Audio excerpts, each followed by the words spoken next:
మమ్మల్ని మిక్కిలిగా ప్రేమించిన మా ప్రియమైన పరలోకపు తండ్రి, మీకు స్తోత్రాలు చెల్లిస్తున్నాను. నిజముగా మమ్మలను మీలో దాచుకున్నందుకు స్తోత్రాలు. మాకు శిరోమణివై కాపాడుతున్నందుకు స్తోత్రాలు. మాకు విజయాన్ని కలుగజేసి మీరు మరణాన్ని పొందినందుకు స్తోత్రాలు. తండ్రి, మా స్తుతులు, మా ఆరాధన నీకు సమర్పించడానికి ఈ ఉదయకాల సమయంలో మీరు మాకు అనుగ్రహించిన ఈ మంచి సమయాన్ని బట్టి మీకు వందనాలు చెల్లిస్తూ, మేము పాడిన రీతిగా మిమ్మల్ని ఆరాధించగలిగే భాగ్యాన్ని మాకు అనుగ్రహించమని వందనాలు చెల్లిస్తూ, సమయాన్ని మీ చేతులకు అప్పగిస్తూ యేసు క్రీస్తు నామములో ప్రార్థిస్తున్నాము తండ్రి, ఆమేన్.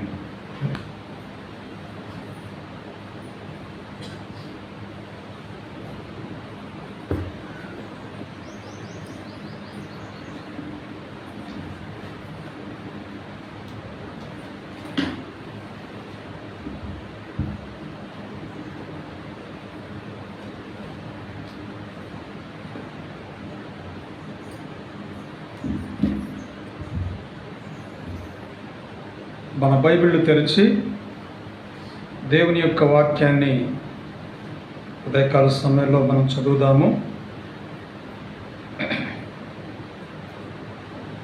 దేవుని పిల్లలమైన మనము ఆయనను ఆరాధించుట కొరకై యోహాను సువార్త 4వ అధ్యాయము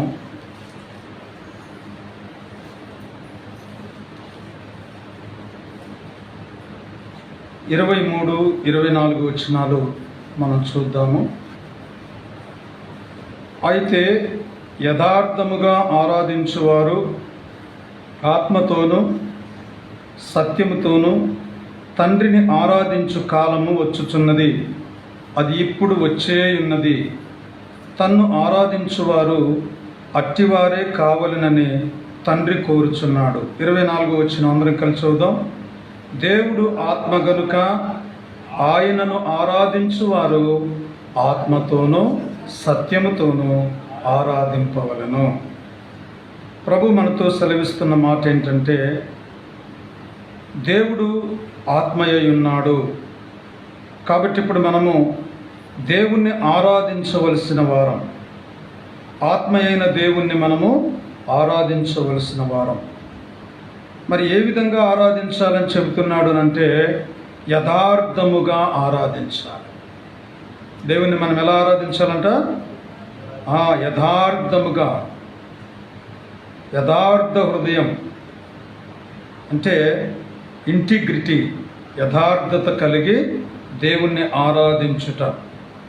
మరి యథార్థత కలిగి యథార్థతో ఆరాధించడం అనంటే ఇందులో ఏ విధమైన కళంకం ఉండకూడదు, ఇందులో ఏ విధమైనటువంటి మచ్చ డాగు మరి కనపడకూడదు. మన ఆరాధనలో అది స్పష్టమైన ఆరాధన అయి ఉండాలి. ఇది మనుషులకు చెల్లించేది కాదు కాబట్టి మరి దేవునికే మనము ఆరాధించవలసినటువంటి వారము కాబట్టి యథార్థముగా ఎలా ఆరాధించాలి చెప్పండి? ఒక మనిషి యథార్థంగా దేవుని ఆరాధించడానికి కావలసిన విషయాలు ఏంటి అని అంటే మనం గమనించవచ్చు. ముందు మనకు యథార్థత ఉండాలి. మనకు యథార్థత లేకుండా మనము ప్రభువుని ఏ విధంగా యథార్థంగా ఆరాధించగలం? దావీదు తన కీర్తనలో ఒక మాట చెబుతున్నాడు చూడండి. 18వ కీర్తన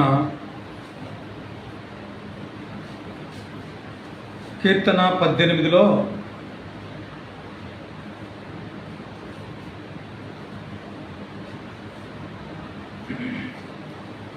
23వ వచనం, దోషక్రియలు నేను చేయనొల్లకుంటిని, ఆయన దృష్టికి నేను యథార్థుడనైతిని. ఆయన దృష్టికి నేను ఎలా ఉన్నాను? యథార్థంగా ఉన్నాను. మరి దేవుణ్ణి ఆరాధించుటకు వచ్చిన మనము, ఆయన రక్షణ పొందిన మనము, ఆయనను ఘనపరచుటకు వచ్చిన మనము ఎలా ఉండాలంట? దావీదు వలె మనము కూడా యథార్థులమై ఉండాలి. ఆయన దృష్టికి, ఎవరి దృష్టికి చెప్పండి? దేవుని దృష్టికి మనము యథార్థత కలిగి ఉండాలి. చూడండి 30వ వచనంలో దేవుడు యథార్థవంతుడు. దేవుడు ఎవరట? కాబట్టి మనం కూడా ఎలా ఉండాలి? యథార్థవంతులుగా ఉండి యథార్థంగా ఆరాధించాలి. దేవుడు అదే కోరుకునేది. ప్రభు చెప్పాడు, నేను పరిశుద్ధుని గనుక మీరు కూడా పరిశుద్ధులై ఉండాలని అన్నాడు. నేను నీతిమంతుని గనుక మీరు కూడా నీతిమంతులై ఉండాలి. నేను యథార్థుని గనుక మీరు కూడా యథార్థవంతులై ఉండాలి. మనం ఎప్పుడైతే యథార్థత కలిగి దేవుని ఆరాధిస్తామో అప్పుడే ప్రభు మన ద్వారా మహిమపరచబడతాడు. మనుషుల దగ్గర నువ్వు యథార్థంగా ఉన్నా లేకపోయినా నిన్నెవరు అడగరు. ఏంటి నువ్వు నా దగ్గర యథార్థంగా లేవని ఆయన అడుగుతాడా? అడగడు. నీ ఇష్టాన్ని అతని దగ్గర చూపిస్తాం, మన ఇంట్లో చూపిస్తాం. కానీ వాక్యం చెబుతుంది దేవుడు యథార్థవంతుడు కాబట్టి దేవుని దగ్గరకు వచ్చిన తర్వాత మనకు దాపరికాలు ఉండకూడదు. పూర్తి హృదయంతో, మరి పూర్ణ హృదయంతో అంటే అదే యథార్థ హృదయంతో దేవుణ్ణి ఆరాధించు. ఫుల్ ఆఫ్ హార్ట్ అన్నమాట, దేవుణ్ణి యథార్థ హృదయముతో. కాబట్టి ఎందుకు యథార్థ హృదయముతో అన్నాడు అని అంటే, యథార్థవంతులే ఆయన ముఖదర్శనం చేస్తారు. యథార్థవంతులే ఆయన ముఖదర్శనం చేస్తారు. యథార్థవంతులు కాకపోతే చేయలేరు. 11వ కీర్తన చూడండి. 11వ కీర్తన 7వ వచనం చదువుదాం. ఆయన నీతిని ప్రేమించువాడు, యథార్థవంతులు ఆయన. కాబట్టి ఇక్కడ ఏం చెప్తున్నాడంటే, యథార్థవంతులు ఆయన ముఖ దర్శనము చేయదు. యథార్థంగా ఉన్నవారు ఆయన ముఖ దర్శనము చేసేవారుగా ఉంటారు. కాబట్టి ఆయన దృష్టికి మనం యథార్థత కలిగి ఉండాలి. దావీదు వలె ఒక మంచి క్యారెక్టర్, ఒక మంచి గుణలక్షణం ఇది యథార్థత. యథార్థత లేకుండా ఆయనను మనము ఆరాధించలేము. కాబట్టి దేవుడు ఆత్మ కాబట్టి ఆయనను ఆరాధించువారు ఎలా ఆరాధించాలంట? ఆత్మతో సత్యముతో ఆరాధించాలి. కానీ దానికంటే ముందున్నటువంటి అర్హత ఏంటంటే యథార్థత. యథార్థత. ఒకసారి యేసు ప్రభు వారు ప్రసంగం చేస్తున్నప్పుడు ఆయన ఏమన్నారంటే, అయ్యా నువ్వు యథార్థంగా మాట్లాడతావయ్యా, ఏ విధమైన దాపరికం లేకుండా మాట్లాడతావయ్యా, ఉన్నది ఉన్నట్టుగా మాట్లాడతావయ్యా అని చెప్పి ఆ కాలంలో ఆ ప్రజలు ఆయన అడుగుతూ వచ్చారు. కాబట్టి ఆయన ఎలాంటి వాడు అని అంటే, మరి దేవుడు యథార్థవంతుడు కాబట్టి మనము కూడా యథార్థవంతులమై ఉండాలి. ఇంకొక మాట చూద్దాం. 26వ అధ్యాయము 11వ వచనం చూడండి. కీర్తనల్లో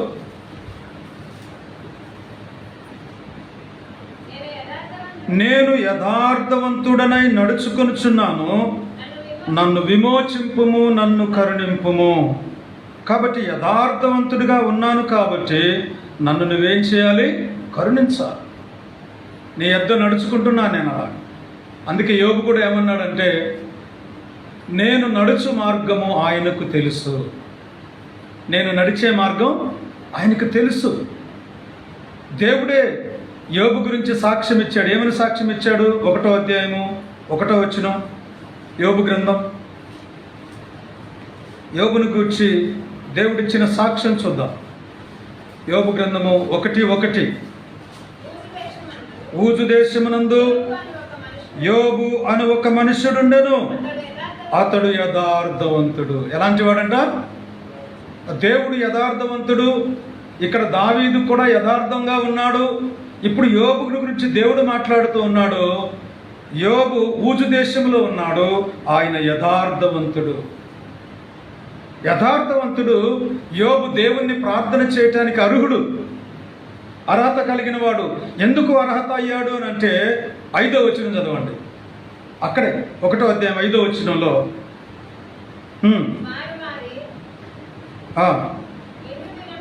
వారి వారి విందు దినములు పూర్తి కాగా యోబు తన కుమారులు పాపము చేసి తమ హృదయముల్లో దేవుణ్ణి దూషించిరేమో అని వారిని పిలువనంపించి అరుణోదయమును లేచి వారిలో ఒక్కొక్కరి నిమిత్తమై దహన బలి అర్పించుచూ వచ్చాడు. ఏం చేశాడంట? యోబు తన కుమారుల విషయంలో, తన కుటుంబం విషయంలో ఎలా ఉంటూ వచ్చాడనంటే ప్రతి దినము అరుణోదయాన లేచాడు. అరుణోదయం అంటే సూర్యోదయం, సూర్యాస్తమయం మనకు తెలుసు కదా. సూర్యోదయం అంటే ఏంటి? సూర్యుడు ఉదయించడం. అస్తమయం అంటే మనకు కనబడకుండా భూమి దిగంతాలకు వెళ్ళిపోవడం. అర్థమవుతుందా? ఈ భూమికి చాటుగా వచ్చినప్పుడు మనం అనుకుంటాం, ఓ సూర్యుడు అస్తమించాడు. కాబట్టి ప్రతి సూర్యోదయాన అతను ఏం చేస్తూ వచ్చాడు అంటే దేవునికి దహన బలులు, అర్పణలు అక్కడ ఇస్తూ వచ్చాడు. మరి దేవుడు, యోబు యథార్థవంతుడు కాబట్టి యోబు ప్రార్థన అంగీకరించబడిందా లేదా? అంగీకరించబడింది. దావీదు ఇప్పుడు యథార్థవంతుడు. ఆ యథార్థవంతుడైనటువంటి దావీదు ఇప్పుడు ఏమన్నాడంటే, ప్రభువా నా ప్రార్థన అంగీకరించు, నన్ను విమోచించు అని చెప్తున్నాడు. దేవుడు అంగీకరిస్తాడా? అంగీకరించడా? తప్పకుండా ఆయన దావీదును అంగీకరిస్తాడు. యోబును అంగీకరించినట్లుగా ఆయన అంగీకరిస్తాడు. చూడండి, యోబు గ్రంథము 23వ అధ్యాయము 10వ వచనం చదువుదాం. నేను నడుచు మార్గము ఆయనకు తెలియను. నేను నడుచు మార్గము ఆయనకు తెలియను. కాబట్టి నా పాదాలు ఎప్పుడు కూడా ఎలాంటివో తెలుసా? 11వ వచనంలో, నా పాదములు ఆయన అడుగు చాడలు విడువక నడిచినవి. ఈయన యథార్థవంతుడు కాకపోతే ఇంకెవరు చెప్పాలి? నా పాదములు ఆయన మార్గములను విడువక నడిచినవి. ఎంత అద్భుతమైనటువంటి మాటలు మరి వీరి జీవితంలో కలిగి ఉన్నారు. దేవుడు యథార్థవంతుడు కాబట్టి మనము కూడా దేవుణ్ణి ఆరాధించాలి. ఆరాధించే ముందు యథార్థంగా ఆరాధించాలని దేవుడు చెప్తున్నాడు. మొట్టమొదటిది ఎలా ఆరాధించాలి? యథార్థంగా ఆరాధించాలి. అందుకు ఇద్దరి యొక్క జీవితాలను మనం చూసాం. ఒకటి యోబు, ఇంకొకరు దావీదు. రెండవది, దేవుణ్ణి ఆరాధించే విషయంలో మనం ఎలా ఉండాలి అంటే ఏక మనస్సుతో దేవునికి ఆరాధన చేయాలి. చూడండి, యెహెజ్కేలు గ్రంథం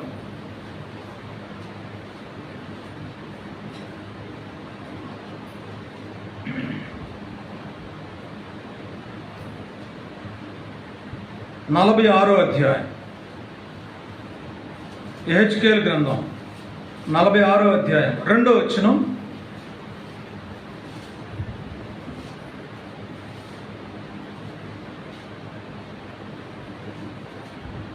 మూడవ వచనం చదువుదాం. మరియు విశ్రాంతి దినములలోను అమావాస్యలలోను దేశ జనులు ఆ తలుపు దగ్గర నిలవబడి యెహోవాకు ఆరాధన చేయవలెను. ఏ తలుపు దగ్గర నిలబడి ఆరాధన చేయాలంట? దేవుని మందిరపు గుమ్మము దగ్గర. విశ్రాంతి దినములలో, అమావాస్యలలో అతడు గుమ్మము దగ్గర, లేక ప్రజలందరూ కూడా ఆ గుమ్మము దగ్గర నిలవబడి యెహోవాకు ఆరాధన చేయాలి. కాబట్టి ఆరాధన ఎలా ఉండాలనంటే ఏక మనస్సుతో చేసే ఆరాధన అయితే దేవుడు ఇష్టపడతాడు. ఏక మనస్సుతో దేవునికి ఆరాధన సమర్పించాలి. దేవుని పిల్లలమైన మనము ఒకసారి దేవుని యొక్క వాక్యములో మనం గమనించినప్పుడు ఏ విధంగా దేవుని ఆరాధన చేయాలి, ప్రార్థన చేయాలి అనే సంగతిని ఒకసారి అపోస్తుల కార్యములు 1వ అధ్యాయం 14వ వచనం చదవండి. 1:14 దేవుని ఆరాధించే విషయంలో.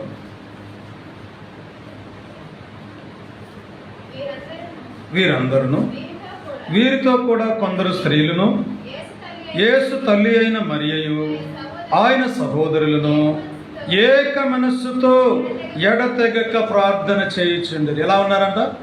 ఏక మనస్సుతో, వన్ హార్ట్, ఒకే హృదయం. ఏ హృదయం అది? ఒకే హృదయం. మరి మనందరికీ ఒకటే హృదయం ఉందా?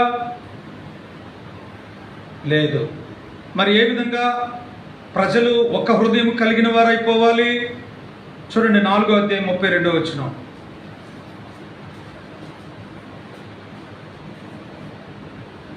విశ్వసించిన వారందరూ ఏక హృదయమును ఏకాత్మయు గలవారై ఉండిరి. ఎలా ఉన్నారంట? ఏక హృదయము ఏకాత్మయు కలిగిన వారుగా ఉన్నారు. విశ్వసించిన వాళ్ళు, నమ్ముకున్న వాళ్ళు, యేసుక్రీస్తును విశ్వసించిన వాళ్ళు ఎలా ఉన్నారంట? ఏక హృదయము ఏకాత్మ, ఏకాత్మ. మరి మనం కూడా ఇక్కడున్నటువంటి సమాజం, సంఘం ఏదైతే ఉందో వీళ్ళందరూ కూడా ఒకే హృదయాన్ని కలిగి ఉండాలి, ఒకే మనస్సు కలిగి ఉండాలి. ఏక మనస్సు ఎప్పుడైతే మనకు కలుగుతుందో, పూర్వకాలంలో ఆ దేవుని ఎదుట దేవదూతలు ఎలా ఆరాధించారు? యెషయా గ్రంథం 6వ అధ్యాయం 3వ వచనంలో వారు ఏక హృదయముతో ఏక మనస్సుతో ఒకే పెట్టుగా ఒకే మాటగా దేవుణ్ణి ఆరాధించినట్లుగా మనం చూస్తాం. యెషయా గ్రంథం 6వ అధ్యాయము 3 చదువు. వారు సైన్యములకు అధిపతియగు యెహోవా పరిశుద్ధుడు, పరిశుద్ధుడు, పరిశుద్ధుడు, వేరే మాటే లేదు, వేరే మాటే లేదు. దేవదూతలు, శరాపులు, కెరూబులు ఎలా ఆరాధన చేస్తున్నారంటే ఒకే మాట, ఒకే మాట, ఒకే మాట, ఒకే మాట. మనకైతే ఒక మాట ఉండదు. ఎవరి మాటలు వాళ్ళవే, ఎవరి ఆలోచన వాళ్ళదే, ఎవరి తలంపులు వాళ్ళవే, ఎవరి ఉద్దేశాలు వాళ్ళవే. అలా ఉండకూడదు.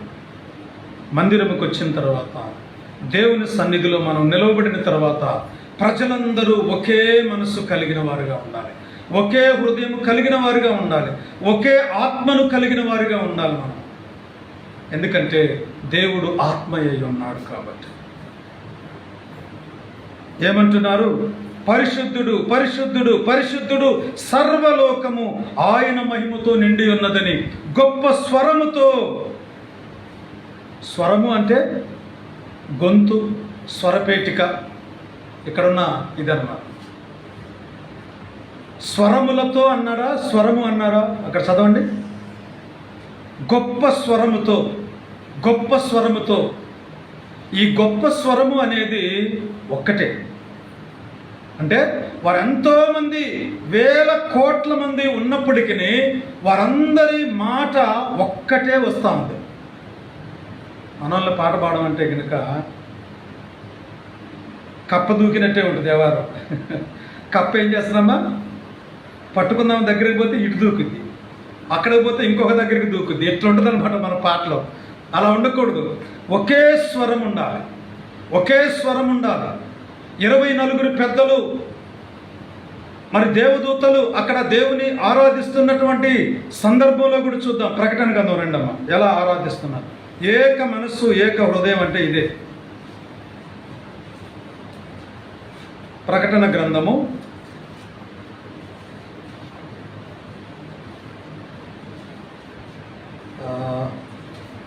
7వ అధ్యాయము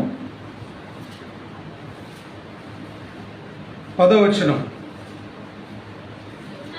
సింహాసనాసీనుడైన మా దేవునికిని గొర్రె పిల్లకును మా రక్షణకై స్తోత్రమని మహాశబ్దముతో ఎలుగెత్తి చెప్పిరి, ఎలుగెత్తి చెప్పిరి.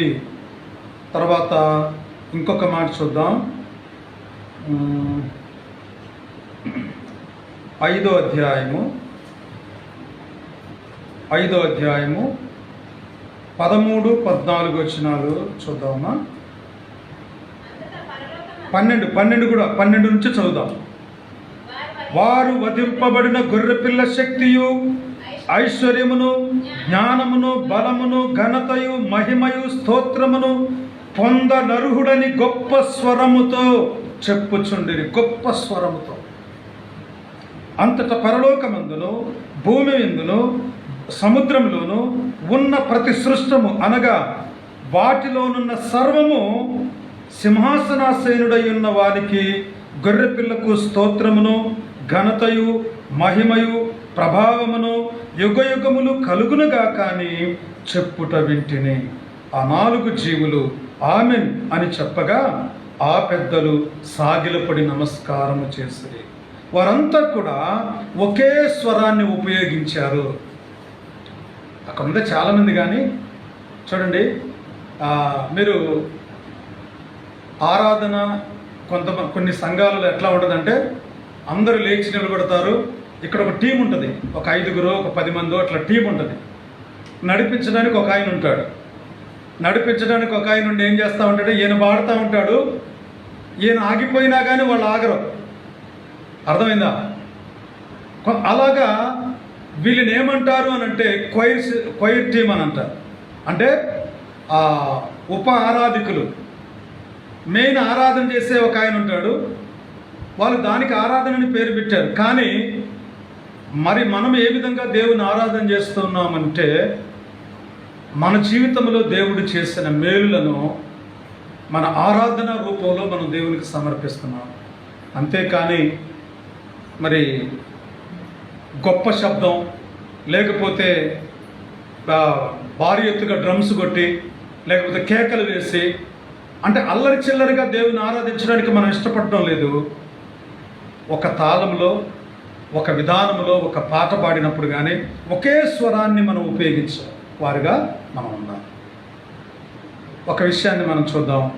చూడండి, దేవుణ్ణి ఆరాధించేటటువంటి వారు యథార్థంగా ఆరాధించాలి. రెండోది చెప్పండి, రెండోది ఎట్లా ఆరాధించాలి? ఏక మనస్సు, ఏక ఆత్మ, ఏక హృదయముతో దేవుణ్ణి. 3 ఒకటే, ఏక ఆత్మతో దేవుని. 3వ విషయం చూసుకొని మనము దేవుణ్ణి గణపరుద్దాం. తర్వాత ఆరాధించేవారు ఏ విధంగా ఆరాధించాలి అంటే చూడండి, చేతులెత్తి ఆరాధించాలి. మన హ్యాండ్స్ని ఏం చేయాలా? లిఫ్ట్ చేయాలా. ఎందుకు? చేతులు పైకెత్తాలి. చేతులెత్తి ఆరాధించుట దేవుని యొక్క వాక్యంలో 2వ దినవృత్తాంతములు 6వ అధ్యాయం తీయండి. 2వ దినవృత్తాంతములు 6వ అధ్యాయము 12 వచనాన్ని చూద్దాం. ఇశ్రాయేలీయులందరూ సమాజముగా కూడి చూచుచుండగా యెహోవా బలిపీఠము ఎదుట నిలిచి తన చేతులు చాపి ప్రార్థన చేసెను. ఎవరైనా? రాజైన సొలొమోను. మొదటి వచనంలో ఉంది. 13వ వచనం, తాను చేయించిన 5 మూరల పొడవు గల 5 మూరల వెడల్పును 3 మూరల ఎత్తును గల ఇత్తడి చప్పరమును ముంగిటి ఆవరణమునందుంచి దాని మీద నిలిచి ఉండి సమాజముగా కూడి ఉన్న ఇశ్రాయేలీయులందరి ఎదుటను మోకాళ్ళుని చేతులు ఆకాశము వైపు చాపి సొలొమోను ఇట్లని ప్రార్థన చేశాను. ఏం చేశాడంట? అందరి ఎదుట చేతులు చాపాడంట. మోకాళ్ళు వేసుకున్నాడు, చేతులు చాపాడు. చాలా మంది చేతులు ఎత్తి ప్రార్థన చేయరు, చేతులెత్తి ఆరాధించరు. ఎందుకు చేతులు దేవుడు ఎత్తమంటున్నాడు? దేవుడు ఏమైనా ఆజ్ఞ ఇచ్చాడా? దేవుని వాక్యంలో చేతులు చాపి చేతులు జోడించి ప్రార్థన చేయటం ఉందేమో.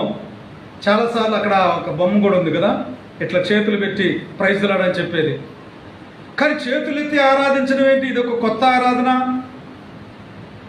దేవుడు ఏం చెప్పాడు అని అంటే చూడండి, తిమోతి పత్రికలో ఒక మాట చూద్దారండి.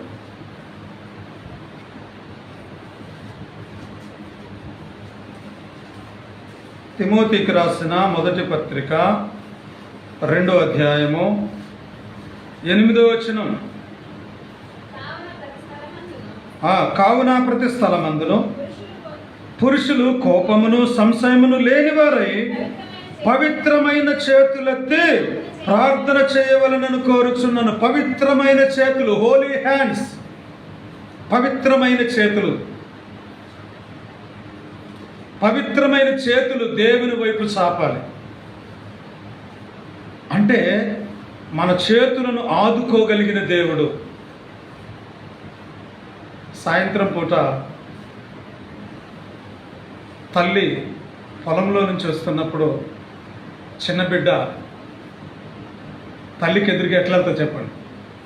2 చేతులు చాపి నన్ను ఎత్తుకో. అక్కడ ఉన్నప్పుడే మన పిల్లలు ఎదురు చూడలేదా మన కోసం? అక్కడ దూరంగా ఉన్నప్పుడే ఆ తల్లి ఆ చేతులు చాపుతుంది, ఇక్కడ కొడుకు చేతులు చాపుతాడు. ఒక కుటుంబంలో ఈ విధంగా జరిగితే పరలోకమందున్న దేవుడు ఏమంటున్నాడంటే, మీరు నా వైపు చేతులు చాపి, పవిత్రమైన చేతులు చాపి నన్ను ప్రార్థన చేయండి, లేక ఆరాధన చేయండి. అర్థమవుతుందా? మరి మన చేతులు ఎలా ఉన్నాయి చెప్పండి? మన చేతులు ఏ విధంగా ఉన్నాయి? దేవునికి ఇష్టమైన రీతిగా ఉన్నాయా? దేవుడైతే మనలను తన చేతులతో నిర్మాణం చేశాడు. ఏం చేశాడు చెప్పండి? చేతులతో నిర్మాణం చేశాడు. మనకు రూపు ఏర్పాటు చేశాడు. మన కళ్ళు ఎట్లా ఉండాలో, మన నాలుక ఎట్లా ఉండాలో, మన శరీర భాగాలు ఎలా ఉండాలో అన్నీ కూడా దేవుడు తన చేతులతో నిర్మాణం చేశాడు. సాకినాడు. సాకడం అంటే ఆయన పెంచి పోషించడం, పెద్దవారిగా చేయడం, అభివృద్ధి చేయడం. అయితే దేవుడు కోరుకునేది ఏంటంటే మన చేతులు ఆయన వైపు చాపి. దావీదు ప్రార్థనలో చూడండి, దావీదు ఆ విధంగా సొలొమోను ఆ విధంగా చేతులు చాపాడు. ఇప్పుడు దావీదు కూడా ఆ విధంగానే కీర్తనలు 63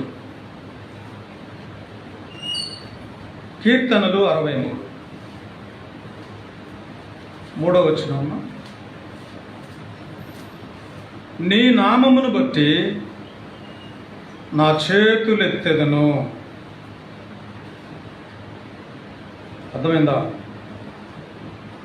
6వ వచనంలో ఉంది, కాగా నా జీవిత కాలమంతయు నేను ఇలాగున నిన్ను స్తుతించెదను, నీ నామమును బట్టి నా చేతులెత్తెదను. నీ నామమును బట్టి నా చేతులు పైకెత్తుతాను. ఎవరిని బట్టి ఎత్తాలి చేతుల పైకి? దేవుడు చెప్తున్నాడు. చేతులు చాచుట, చాలా రకాల చేతులు. ఇట్లా చేతుల గురించి మనం మాట్లాడితే చేతులు దేనికి చాపుతారని అంటే, అప్పు కొరకు చాపచ్చు, సహాయం కొరకు చాపచ్చు, లేకపోతే ఆ కింద పడిపోయేవాడంట ఏం చేస్తాడంట, చేతులు చాపుతాడంట. నదులు ఈదేవాడంట తమ చేతులు చాపినట్లు. బైబిల్లో కూడా మాటలు రాయబడ్డాయి. ఈదువారు తమ చేతులు చాపునట్లు వారు ఏం చేస్తారంట, ఆ విధంగా చేతులు చాపుతూ ఉంటారు. దేవుడు కోరుకునేది పవిత్రమైన చేతులెత్తి దేవునికి ప్రార్థన చేయడం, యథార్థ హృదయంతో దేవునికి ప్రార్థన చేయడం, ఏక మనస్సుతో దేవుని ప్రార్థన చేయడం. చూడండి, యెషయా గ్రంథం 1వ అధ్యాయం. ఈ మాట చదువుకొని మనము 15వ వచనం చదువుదామా? మీరు మీ చేతులు చాపునప్పుడు మిమ్మును చూడక నా కన్నులు కప్పుకొందును. మీరు బహుగా ప్రార్థన చేసినను నేను వినను. మిమ్మును కడుగుకొని శుద్ధి చేసు. మన చేతులు ఎలాంటివంట? రక్తముతో నింపబడ్డాయి. చేతులు చాపి తిట్టలేదా ఎవరినైనా? నీ అంతు చూస్తానని అనలేదా? ఎవరనలేదు. అందరూ చేతులు చూపించి మాట్లాడిన వాళ్ళని, సైగ చేసిన వాళ్ళు. వాక్యం చెబుతుంది, మీ చేతులు రక్తముతో నింపబడ్డాయి. చంపుతాను అంటే నువ్వు ప్రత్యేకంగా వెళ్ళి వాడి మెడక కోయాల్సిన పని లేదు, వాడిని కత్తితో పొడవాల్సిన పని లేదు. నరహత్య చేయకూడదని వ్యర్థుడా అని తిట్టినా చాలు, పనికిరాని వాడా తిట్టినా చాలు, అతన్ని మనం హత్య చేసిన వాళ్ళనే. వాక్యం అదే చెబుతుంది. కాబట్టి మీరు చేతులు చాపుతారు నా వైపు, కానీ నేను మిమ్మల్ని చూడను. కారణం ఏంటంటే మీ చేతులు రక్తంతో నింపబడ్డాయి. నిరపరాధులను మీరు చంపారు. నీతిమంతులను అమ్మేశారు, గర్భిణీ స్త్రీల కడుపులు చించారు, బీదవారిని మరి పాదరక్షల కొరకు అమ్మివేశారు, దీనుల త్రోవలో అడ్డం వచ్చారు, దుర్మార్గపు పనులు చేశారు. మీ చేతులు చూసుకోండి అంటున్నాడు దేవుడు. ఈ చేతులు పైకెత్తితే దేవుడు ఏమంటున్నాడు, ఈ చేతులకెళ్ళి నేను చూడనని కప్పుకుంటాడు. మరి అటువంటి రీతిగా దేవుడు పక్కకు తొలగేవాడుగా ఉండకుండా మన చేతులను దేవుని వైపు చాపి, ప్రభువా నా ఆరాధన అందుకో, నా స్తుతులు స్వీకరించు, నన్ను అంగీకరించు. నిర్దోషమైన చేతులు, దేవుడు కోరుకునేది ఏంటంట, నిర్దోషమైన చేతులు కావాలి. యెషయా గ్రంథంలోనే ఆ మాట కూడా ఉంది, చూద్దారంటే లంచము పుచ్చుకోకుండా చేతులు మలుపుకోవాలంటమ్మా.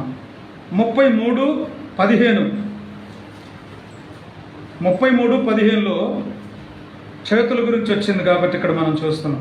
నీతిని అనుసరించి నడుచుచు, యథార్థంగా మాట్లాడుచు, నిర్బంధము వలన వచ్చు లాభమును ఉపేక్షించుచు, లంచము పుచ్చుకొనకుండా తన చేతులు మలుపుకొని, ఏం చేయాలంట, లంచము పుచ్చుకొనకుండా తన చేతులు మలుపుకోవాలా. ఒడిలో ఉంచబడిన కానుక అంట, ఒడిలో ఉంచబడిన కానుక క్రోధాన్ని చల్లారిస్తుందంట. సర్లే నేను చూస్తాను లేపు అంటాడు.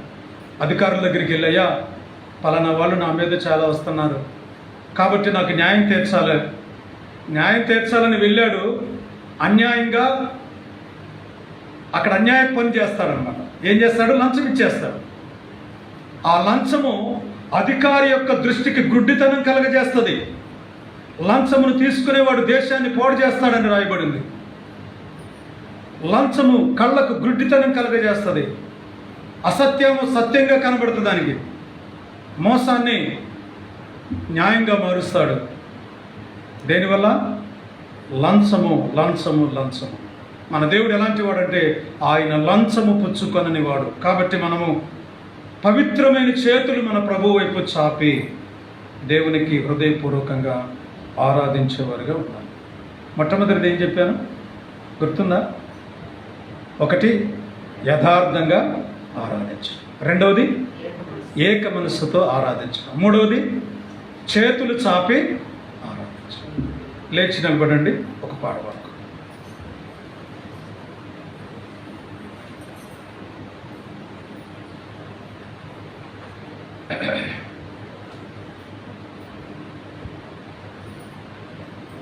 ఆరాధనలకు యోగ్యుడవు అని పాడు. పల్లవి ఒక చరణం పాడదాం.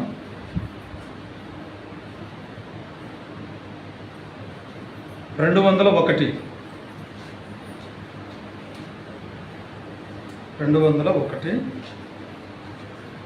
పాత దాంట్లో 299, ఒక నెంబర్ తక్కువ ఉంది.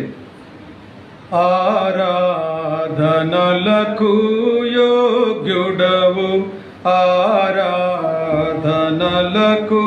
యోగ్యుడవు, స్తుతి గీతంబులకు పాత్రుడవు, స్తుతి గీతంబులకు పాత్రుడవు. ప్రభు యేసు నిన్ను పూజింతును, ప్రభు యేసు నిన్ను పూజింతును, మనసారా నిన్నే కీర్తింతును, మనసారా నిన్నే కీర్తింతును.